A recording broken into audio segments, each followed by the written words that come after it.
বিজেপিলৈ যাবলৈ নিদিওঁৱে নহয়। মই লাগিলে কাণত লৈ ঘূৰি ফুৰিম, কান্ধত লৈ ঘূৰি ফুৰিম, ঘৰতে থাকিম, তেওঁক ইয়াতে হেৰি দি ৰাখি দিম, পহৰা দি ৰাখি থাকিম। যাবলৈ নিদিয়ে কেলে দিয়ে? আমাৰ বিৰোধী পক্ষৰ এটা ডাঙৰ খুঁটা হয়, খুঁটা এটা প্ৰধান ধৰণী হয়।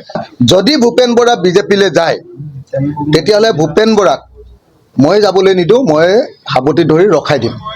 যদি দৰকাৰ হয়, যদি কংগ্ৰেছত তেওঁ নাথাকেই তেতিয়াহ'লে তেওঁক আমাৰ গোটেই বিৰোধী দলবিলাকৰ আটাইতকৈ ডাঙৰ লিডাৰজন বনাই দিয়া হ'ব, আটাইতকৈ ডাঙৰ বিৰোধী দলবিলাকৰ।